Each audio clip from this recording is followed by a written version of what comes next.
Before I begin, let me clarify that I'm not claiming you'll become a nuclear physicist in 10 minutes. Most of you probably don't want to do that anyway. It's not for everyone.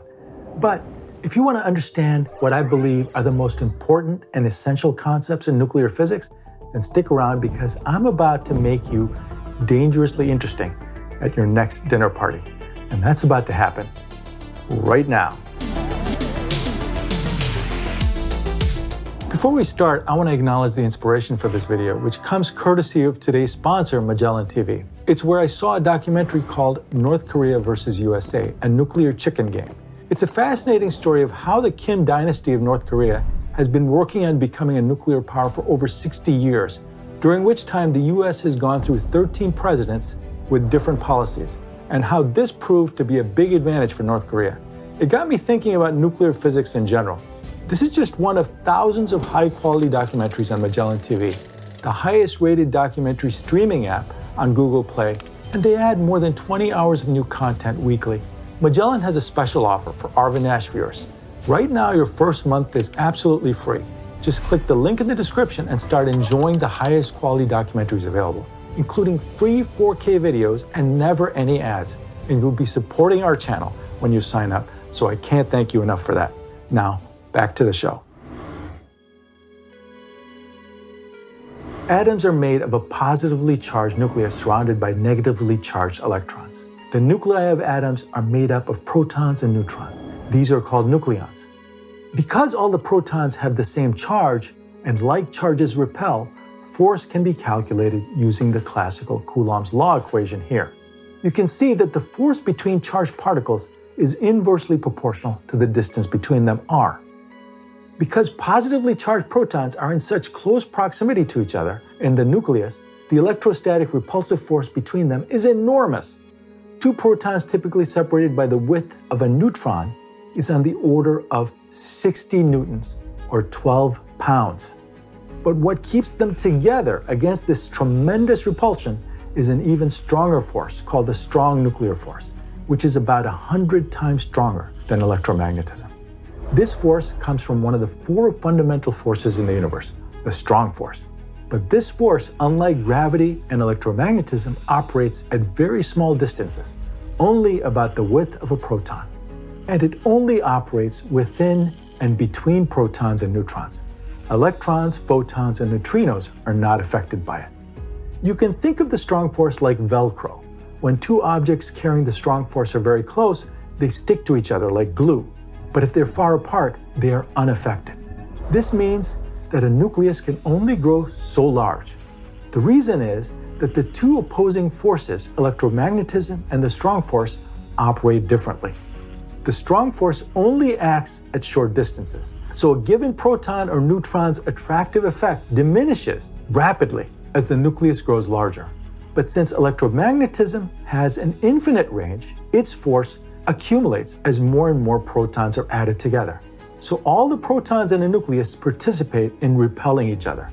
This repulsion quickly overwhelms the attractive effect of the strong force as more protons are added, disrupting the stability of the nucleus. So the heaviest stable element is lead, which has 82 protons. The number of protons in an element is important because it is solely responsible for its atomic properties. This proton number corresponds to the position of the element on the periodic table. A given element or atom can have the same number of protons, but different numbers of neutrons. These are called isotopes of the element. They have exactly the same physical and chemical properties, but differ in mass. Stable nuclei consist of roughly the same number of protons and neutrons. The neutrons serve to provide additional strong force needed to keep the nucleus stable. Without neutrons, not even two protons can be held together against their repulsion. Free protons are stable, but free neutrons are not stable. Lone neutrons decay into a proton, an electron, and an antineutrino within about 15 minutes. But inside the nucleus, they remain stable because it is energetically unfavorable for them to decay. In other words, the energy gained from a neutron decaying to a proton is lower than the increased energy required to keep an additional proton in the nucleus, if there are plenty of other protons around. But this type of neutron decay in the nucleus is not impossible and can happen in very neutron-rich isotopes of a given element.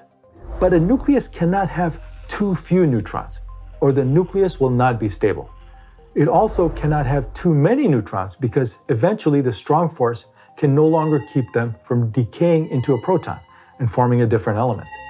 Protons and neutrons, just like all quantum objects, are subject to the laws of quantum mechanics. One consequence of this is that quantum particles have a very small but non-zero probability of appearing anywhere in the universe. The reason I mention this is because it is tied to a certain kind of natural radioactivity called alpha decay. If a nucleus is very large or has an excess number of protons and neutrons, and the strong force can barely hold it together, quantum objects have a higher probability of appearing on the other side of an energy barrier if the barrier is not very high. In the case of very large nuclei, such as uranium, the energy needed to liberate protons and neutrons is small enough that sooner or later an alpha particle, which is essentially a helium nucleus consisting of 2 protons and 2 neutrons, can quantum mechanically tunnel through the strong force barrier and appear outside the nucleus. Then they speed away very fast. This is what we call radioactivity. If you want to learn more about quantum tunneling, I have a video on that right up here.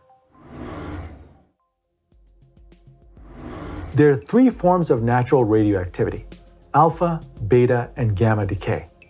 An alpha particle consists of 2 protons and 2 neutrons. This type of radiation happens via the mechanism I just described. The beta particle is a high-energy electron. In some very large nuclei that might be barely bound together, a second fundamental force called the weak force can compete with the strong force and cause a neutron to decay even though it's in the presence of protons. As I said before, when a neutron decays to a proton, it gives off an electron and an antineutrino. This electron that it gives off is the beta particle. A gamma particle is a high-energy photon, also called a gamma ray. Gamma rays are usually emitted by excited nuclei that have been created after either an alpha or beta decay. The reason these processes release such high-energy photons is because they involve nuclear processes which are due to the strong force. And since the strong force is so much stronger than, for example, the next strongest force, electromagnetism, whenever there's a shift to lower energy levels within the nucleus, an enormous amount of energy is released. And this high energy is in the form of gamma rays. The 3 forms of radioactivity have very different abilities to penetrate matter. Alpha particles can be stopped by a thin piece of paper. Beta particles can penetrate your skin, but can be stopped by a thin sheet of metal, like aluminum foil. But gamma rays are very difficult to stop and can penetrate through even an inch of lead. Why is this the case? Alpha particles consisting of 2 protons and 2 neutrons are relatively big, heavy, and thus slow. Because of their large size, they can be easily blocked. Beta particles travel much faster and can penetrate matter more easily because of their higher velocity and smaller size. Gamma rays have no charge and they're moving at the speed of light. These photons pretty much have to hit a nucleus directly to be stopped. Alpha and beta decay change the atomic identity of the decaying nucleus because they change the number of protons. Alpha decay subtracts 2 protons, so the element moves down 2 notches on the periodic table. Beta decay changes a neutron into a proton or vice versa, so it changes the type of element either up or down. A radioactive nucleus is characterized by something called its half-life. What this means is that if I have a certain number of radioactive atoms, let's say 16 atoms, and its half-life is 1 week, then 1 week later I'll have half of this, or 8 atoms remaining. And in 2 weeks I'll have half of that, or 4 of the original atoms left. And this goes on. Half-life is a statistical concept. If you're holding the 16 atoms, you'll not be able to determine which of the atoms will decay 1 week from now or 1 billion weeks from now. You can only say that any given atom has a 50-50 chance of doing so in the time of 1 week. If a large nucleus, like some isotopes of uranium like U-235, is hit by a particle, usually a neutron, then it will be split into 2 smaller nuclei. This is called nuclear fission. If the total mass of the 2 smaller nuclei is less than that of the uranium before it was hit, the missing mass is turned into energy via the equation E equals mc squared. In the case of certain isotopes of uranium and plutonium, such as U-235 and plutonium-239, when these are hit by a neutron, they split into 2 lower mass nuclei and 3 neutrons are also thrown off. If there's enough fissionable nuclei in high enough concentrations, then it is possible for the 3 thrown off neutrons to in turn fission 3 more nuclei, which in turn fission 9 more nuclei, which in turn fission 27 more nuclei, creating what's called a chain reaction.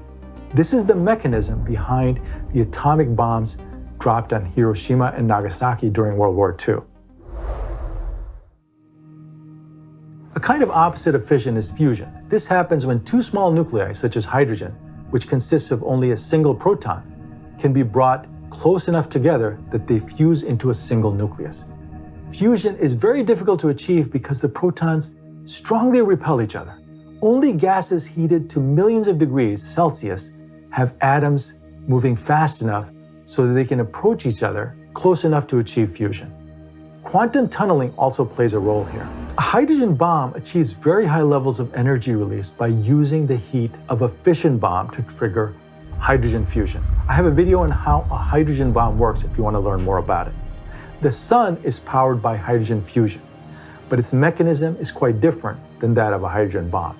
It does not need nearly as high a temperature because its mass creates tremendous pressure in its core, pushing hydrogen nuclei together. The sun has such a huge amount of hydrogen atoms that the low probability of fusion still amounts to a very high number of nuclei fusing together. Now, if you've seen this whole video, I officially crown you a dangerously interesting nuclear physics aficionado. Please use your newfound powers for good and not for evil. I'll see you in the next video, my friend.